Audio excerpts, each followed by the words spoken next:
I don't know how we're gonna get through this video. It is 100 degrees outside, and in my new house, 2 of the floors have AC and 2 do not. This is one of the floors that does not. It's like 80 degrees in here right now.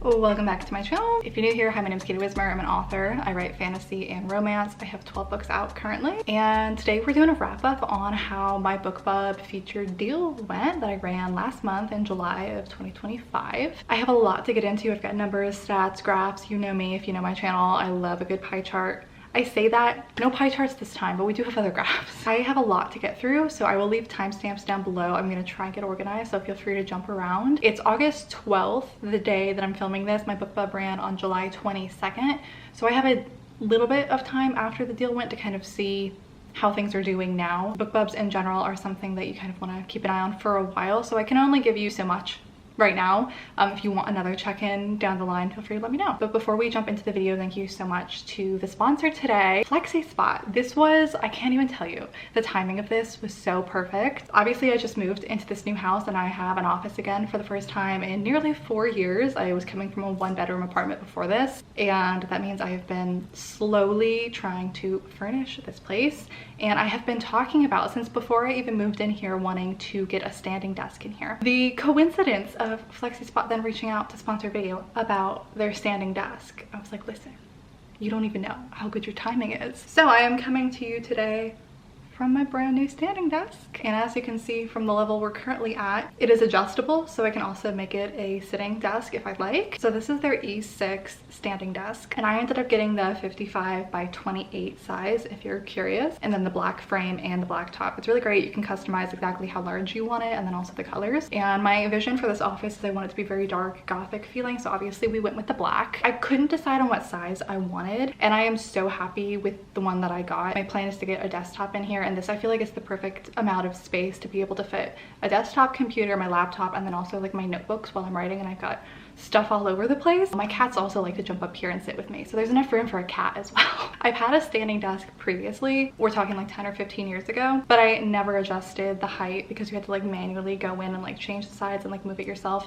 I love that this one is motorized and I can just click a button. It also has memory settings, so you can adjust it to the perfect height for you when you're sitting and when you're standing, and then you can just click the memory button and it will go exactly where you want it to go. And there's actually 5 memory buttons, so if there's more than one person in your home who's going to be using the desk, you can each save your own preferred heights, which is really nice. As an author, I tend to be sitting and writing a lot, and I've been prioritizing trying to get more movement in my day, trying not to sit as much. So having a standing desk just to be able to stand on its own is really helpful. In the past, I've used my kitchen counter, and I also have a walking pad, and this is enough space that I could really easily slide my walking pad under here and use that as well. So that's my plan. It does require some assembly, and let me tell you, I've put together a lot of furniture in the past few years living on my own, and this was one of the easiest things to put together. I was surprised. I was a little intimidated when it showed up. I will warn you though, the packages that they come in are quite heavy, but honestly, I see that as a good thing. Like, this is a sturdy piece of furniture. I'm really pleased with it so far. I'll have it linked down below in the description if you want to check it out. And without further ado, let's get into today's video. So the book that I ended up running the BookBub for was Tell Me It's Right. This is a small town romance, brother's best friend, and it's the first book in a series of interconnected standalones. Currently 2 books are out, Tell Me It's Right and Tell Me It's Wrong. Really briefly, if you happen to have stumbled across this video and you don't know what BookBub is, they're a deals site that readers can subscribe to their mailing list and put in their genre preferences, and they basically just send out these mass newsletters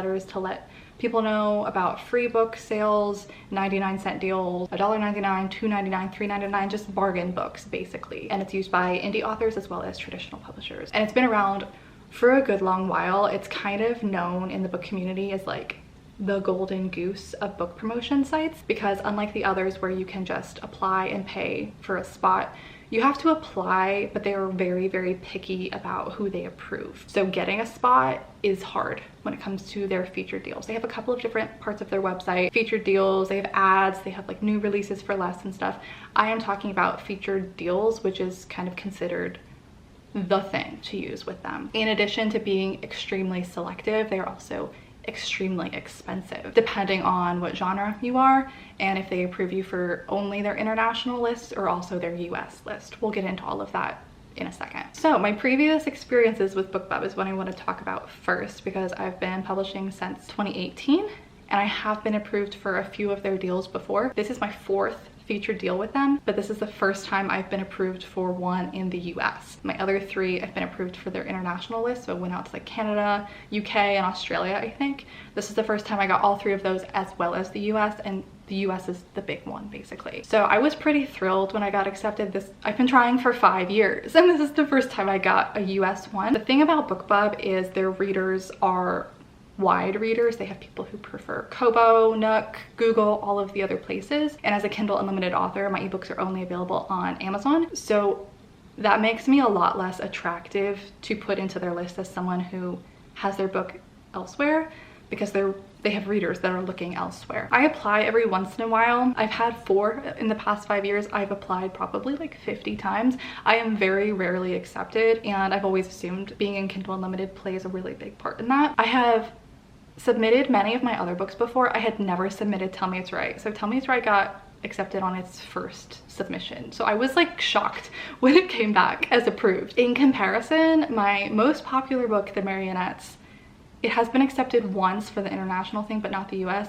It has been rejected 19 times. And I feel like it's the perfect candidate. Like, that is the one I would like to get a featured deal on. It's a longer series, so the read-through potential is really good. It's a really popular series. It's really highly rated. It has a lot of ratings. It's always ranked high, like it's always selling well. It baffles me why they have never accepted this one. Anyway, so if you go into their featured deals chart, you can see how much it's going to cost you for the promotion depending on which genre you're selected for, and then also the price of your promotion. The more expensive your book, the more expensive your promotion is going to cost. So I ended up getting in their contemporary romance category, which is one of their largest categories. You can see they say their contemporary romance list is about 1.5 million readers, and because I got a 99-cent deal, that means that mine ended up costing $763. And then off to the side, you can see how many sales they kind of estimate you can expect with these. Here's the thing, BookBub has been around far longer than I've been publishing. I have never seen them update this list, so take it with a grain of salt is my opinion.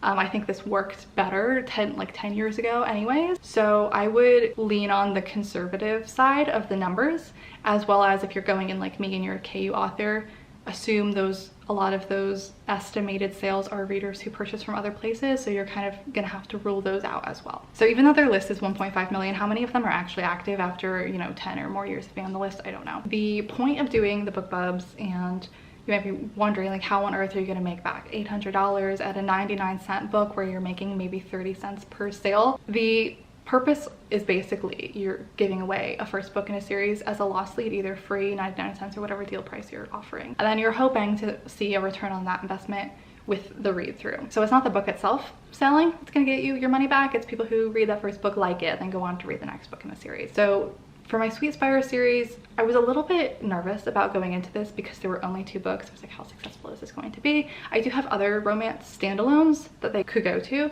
but that's why I've been wanting the Marionettes to do it, because the Marionettes is 4 books out. The advice I've always heard is if you get approved for a BookBub, take it, no questions asked. So I went in with kind of low expectations, to be honest. So I do have the initial results that I can share with you, but I will be keeping an eye on this for a while. Ideally, what we would want to see is more sales trickle in for book 2 in the series as people finally get around to reading book 1, and we get to see some more sales for the rest of the series. That's the goal. That's what we're looking for. Now, my plan overall for running this promotion, I didn't just run the BookBub and that was it. I had a bunch of other things to prepare for leading up to this sale. So for one thing, in general, Amazon's algorithm does not like to see a huge spike on one day and then just everything goes back to normal before and after. They're not gonna favor your rank very well if they see that. They want to see a little more consistency than that, and I knew that. So the way that I typically market these books is I make TikToks. So I was posting more TikToks than usual about this book in particular for weeks leading up to this BookBub, trying to pad that ranking up to show that it's popular without just like a really out of nowhere spike from this BookBub. So this book was selling really well for probably, I mean, this book is always selling well for me, but it was like selling better than usual for me for probably 2-3 weeks leading up to this BookBub, because I was like really pushing it. And then I also didn't want it to just drop off right after the BookBub, so I booked a bunch of other book promotions afterwards, what's usually referred to as a promo stack, to kind of keep it going for the entire week of the sale. Also, knowing that this was a shorter series with just 2 books, I updated the back matter to try and make that call to action as clear as possible. At the end of book 1, I want you to go to book 2. At the end of book 2, I linked to another one of my standalones to try and encourage people to then go to Broken Perfect Lives. I also have some Facebook ads that run, actually up until now didn't have Tell Me It's Right's ad running anymore. It was something, I don't remember when I turned it off. I turned it off a while ago. So I turned it back on. So I had a couple of Facebook ads running alongside this as well. I also did 2 newsletter swaps with a few other authors. So price-wise, and this was kind of my schedule, on the sale, I set the price down just to make sure it would be where it needed to be on the sale day. So it went live at 99 cents on the 21st, and at that point I only like posted on my social media, so it was just kind of my audience that it was reaching for the first day. The second day was BookBub, which we talked about, was $763. On the 23rd it was on a ton of sites. It was on Red Roses Romance, which was $25, Bookspry, which was $42, ENT, which was $75, Bookcave, which was $43, and then I also had a newsletter swap that day. And then on the 24th it was on eReader IQ, which was $20, and then on the 25th, again back to just my audience, I had a newsletter, posted like last chance to get it for 99 cents, post that kind of thing. If you're wondering why there were so many on the 23rd and I didn't like sprinkle them into the other days, some of these sites you like put a range of dates and they'll give you what's available, and that date just ended up being what was available for most of them. So in total, the cost that I spent on this promo, $968 across all of those sites, not including how much I spent on Facebook ads. I feel like I didn't spend a ton. I don't usually spend a lot, so maybe round it up to like $1,000 for this sale. I cannot even describe to you how fucking hot it is in here. Just pretend you can't see me sweating. Before the sale, where we were sitting, surprisingly, this book is usually ranked higher than this. I do think it is kind of time of year, the sense usually being a pretty slow time of year for book sales for me and for a lot of other authors.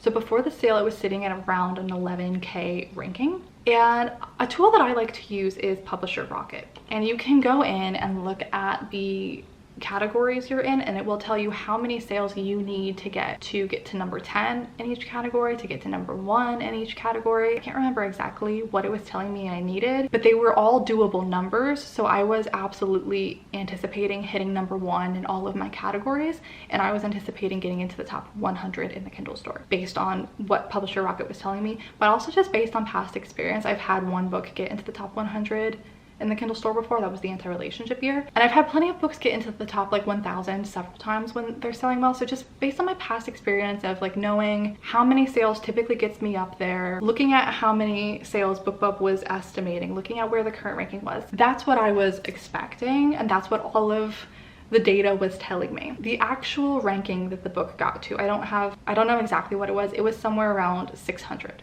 in the store. When I tell you I was confused at best, shocked. Like, to me, I still don't know why. I still don't know why that happened. It doesn't make any sense to me given the numbers, given my previous experience. I don't understand it. I fully anticipated getting into the top 100. So we'll get into this more in the reflections. I was a little bit disappointed by this because that was my aim. That was my goal for this. That was what I was expecting. And it's not like that's what I was expecting and then I didn't end up selling that much. So yeah, it just didn't work out. I sold how much I thought I was going to, and for some reason I just didn't get up there. And if you're wondering like why that's a big thing, it's not just this arbitrary, like I wanted to hit it, although it is nice to get into the top 100. It's just also the visibility on the site. Like getting that high, you gain a lot of organic traction because people just see you up in the list and then buy it, which results in far more sales. So it is what it is. Starting off before the sale on Amazon, Tell Me It's Right had 907 reviews. I wish I would have made a note of how many it had on Goodreads. I didn't. Currently it's at 974 reviews, so we have definitely seen an uptick in those. And it's got 2,590 on Goodreads according to Amazon. As far as sales numbers, these are all just for outward purchases of the ebook because that was what the sale was for. It was 99 cents for the ebook. Although when you're running a BookBub, you will also see a spike in KU page reads ideally, and then also potentially physical copy sales. So I did see a little bit of a spike in all of those as well, but just for the sake of simplicity, here's how many ebook sales we saw on each day of the sale. So day -1, the day before the sale, 33 ebook purchases. The day of the BookBub, 453. Day 2, when I was on all of those smaller sites, 260. Day 3, when I was on one deal site, 88. Day 4, which was like last chance posts and whatnot, 45. And then I kept those other 2 in there, even though I wasn't really doing anything on those days. With these were just kind of trickle off sales, as I waited for the price to go back up to normal. 31, 31, just in case, you know, people didn't open the BookBub email on that day and they saw it a few days later. Like, I left the price that way for about a week. I did make a mistake on this that I'm not going to talk about here, but I talked about it in this video if you want to hear the disaster that happened. So overall, we saw 941 sales of the ebook. Now I have lots of charts to show you as well. I looked at, obviously because this is a series, I looked at collectively the sales for Tell Me to Write's ebook, the physical copy, and the alternate. There's an alternate cover for the paperback, and then also the sequel and its paperback and its alternate cover. So this is a graph of those 4 metrics. From July 1st, so the beginning of the month, the sale happened on July 22nd, and then through today, the 12th of August. To kind of just look at the trends, you can see that huge spike on the day of the BookBub, and honestly, to me, it just kind of looks like things have gone back to normal. This is just for outright purchases. This doesn't include Kindle Unlimited page rates. If you want to look at KU page rates, I looked in that same time frame, a little over 500,000 for those 2 books. And you can see that tallest one, that little bit of a spike at the middle of the graph, is the day of the BookBub. Actually, that's not true. That's a few days before the BookBub. The book was already selling well before the BookBub. The BookBub happened 2 days after that big spike. And yeah, to me, again, it looks just kind of the same as it was, maybe a little more inflated, but I've also just been posting about the book more lately. I think that's more from me than it is from the BookBub. So those are my initial results. Reflections, obviously I was disappointed with the rank. I don't really know why that happened, to be honest. Getting over 450 sales on that day, in addition to all of the KU downloads, in addition to all of the pages read and stuff that day. It just doesn't make any sense to me, but it is what it is. The book seems to still be doing well several weeks after. Again, it's so hard to know, is the BookBub having any influence on that, or is it just because I've been posting on TikTok lately and the TikToks have been doing well? At this point, all we can do is speculate. I did notice that Tell Me It's Wrong got a small little boost during the sale. Like, it was selling more than usual, so I think people just clicked to like buy the whole series at once. A good little spike in reviews on Amazon we've seen. My overall takeaways from this as far as BookBub, again, we'll keep an eye on it to see if those sales keep trickling in for book 2. I don't think it's as powerful as it once was. I don't think it's as lucrative as it once was. I just think publishing has changed. However,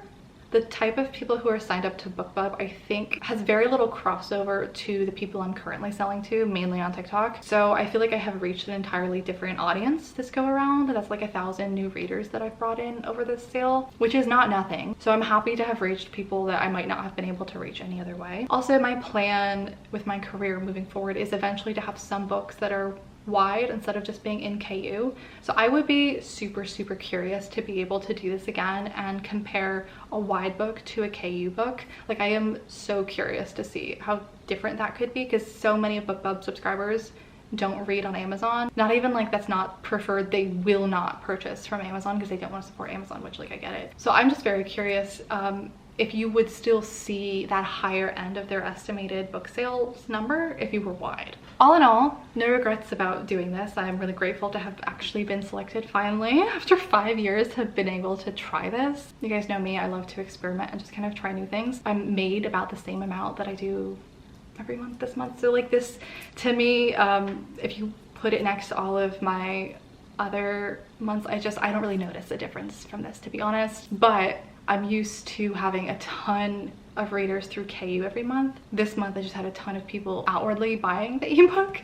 So if those are people who are not KU readers, ideally we would see them go on to buy book 2, and I make way more money if someone buys the ebook versus reads it in KU. So I don't know, maybe next month things will look different and we'll see way more ebook purchases. Again, we'll just have to kind of keep our eyes on this. I think it's good to diversify your marketing. I never like having all of my eggs in one basket, and relying so much on KU and TikTok is scary. So trying something new, bringing in readers in a new way, it can't hurt. I think that's gonna be it for today's video. Hope you guys are all doing well. If you have any questions, feel free to let me know down below in the comments. If you want to check out FlexiSpot, I will have their link down below in the description. All the links for my books are down below as well. And I will see you guys in the next video very soon. Bye. No.